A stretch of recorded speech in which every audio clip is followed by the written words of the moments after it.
Hey guys, Analog Man here for another deck profile, and I'm actually dipping into a color that I normally don't really use, honestly. The last time I genuinely used a red deck was Jesmon back in BT5, I believe, BT6, whatever, around that time. But yeah, normally, as I said, I don't really play red, so funny thing is that I built this deck actually thanks to a friend's help. Shout out to my friend Steven, who actually helped me get the last few pieces for this deck to actually make it actually functional. And actually, in all the testing we did, we managed to figure out some issues with the deck and actually make it really decent, honestly.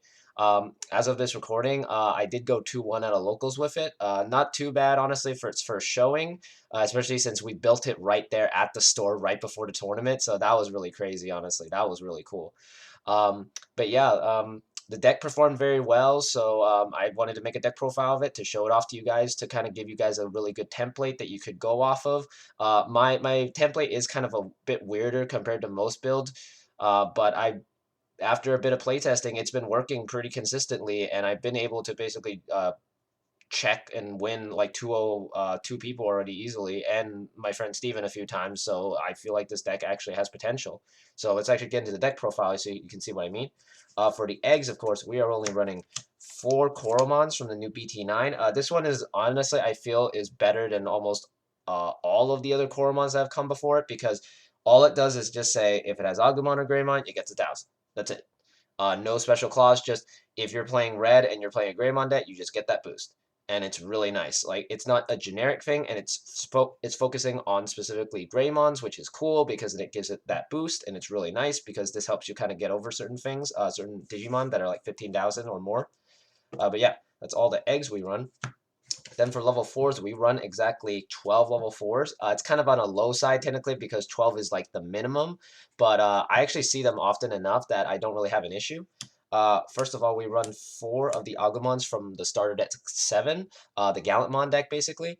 This gives plus 2,000 when this Digimon is attacking a player, so really solid. Then 4 of the Agumons from BT5. This one is still really good because it searches both a Greymon and an Omnimon, and it's basically the entire deck. So this searches everything, and it's a 3 cost, so you can just play it either in raising or you can just play it and just search, which is really nice. Then we run 4 of the new Agumon X-Antibody. I do have one pre-release. I don't really have any of the other pre-releases, but that's fine. It's just the one I got. But yeah, this guy's really cool. You can evolve it on any of these Agumons, and then you get to search the top 3 for a card with Greymon in its name, and something with Omnimon, and then an X-Antibody card. So really solid searching, and the fact that it's a free Digivolve in Raising, so you can just build your stack up even bigger. But yeah, that's all the rookies that we have in the deck. Let's go into level 4s. Surprisingly, this build does run a lower number of level 4s. We run 2 of the Greymons from BT5. This one can evolve on top of any Agumon, and then it reduces its cost by 1 if it has Agumon in its sources. And when it's in a stack, it gives plus 2,000 to anything with Greymon in its name, excluding all the stuff Dora Gray and Dexdoru and Burning Gray. Then we run 2 of the starter deck 1 Greymons, the original red starter deck, and this one just gives plus security. So yeah, really solid card. I feel I don't have any more copies, so I'm only running 2 for now. Then we're running 4 Greymon X antibodies because Greymon X antibody evolves on either of these guys for 0 cost. Plus his ability allows it so you don't get deleted when your stack is still out here. So really cool. But yeah, we only run 8 level 4s, which is really low, but surprisingly, this has actually worked out really well. So I honestly, I actually kind of like it at 8 rather than like overflowing it with 10, because then sometimes you can brick and sometimes you just never see it. For level 5s, we run 4 of the new Black-Red Metal Greymon from BT8. It does, when digivolving, de-digivolve by 1, and then pop something that's 3,000 DP or less. And then its inherent effect is really cool because it lets you basically swing into anything that's unsuspended. So if your opponent thinks that, oh, you can't hit that card, well, guess what? This thing is going to swing. After something evolves on top, it's just going to swing and kill it. And then the only downside to this card is the 4 cost evolution, but that's fine. It's not honestly that bad. Then we run 3 of the new WarGreymon X antibodies because this thing has an alternate evolution thing bar right here that basically says it can evolve on top of any WarGreymon for 0 cost, and it gives a security +1 and +3000 if it has a WarGreymon underneath it. It doesn't have an inherent effect, but the fact that it boosts your guy up, I've been able to get almost everything up past 16,000 and or 20,000 with the Omni, which is really crazy. Then for the last 2 level 5s, we run the WarGreymon from EX1 that gives you piercing and lets you pop stuff when attacking. And then 1 Altarius mode from BT9, which is the promo card that comes with a box, basically. A really powerful card. It can also digivolve for 0 on top, and it gives a protection ability just like Greymon X, so you want to put it on top of either this one or this one, and then you just keep going. But yeah, you can build a really big stat with all this and boost your guy and give an extra security, which is really nice. But yeah, we're only running 9 level 5s. But so far, this hasn't bricked. I've gotten all the pieces almost every single time, so really solid. But yeah, then let's go into level 6s. The level 6s are where it gets kind of weird. We're running 2 of the BT1 WarGreymon because it gives security +1, and it doesn't. It makes it so that basically option cards do not activate in security. So basically they can't really kill you with anything in security. You're just basically free to just check everything. So this card is really crucial, and it's a 3 cost, so it's one of the cheapest red cards that can do crazy stuff like that. Then we run 2 WarGreymon X antibodies because really busted card, you can evolve for 1 on top of this.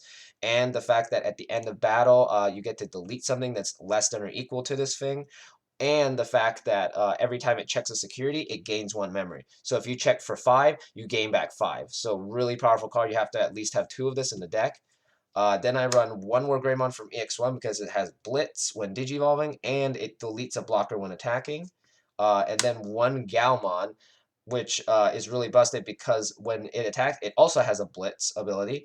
It gains security +1, it gains reboot, it gains de-digivolve if it has a black source, which is where the other black-red comes in, and then it blitz. So it has 4 different effects and can basically reboot itself and save itself, which is really cool.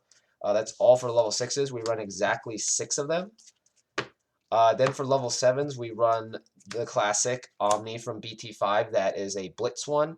You get the Blitz, and it prevents itself from being deleted or removed from the board. The only thing that can honestly take this thing down is Chaos Degrade, or if you build a guy big enough.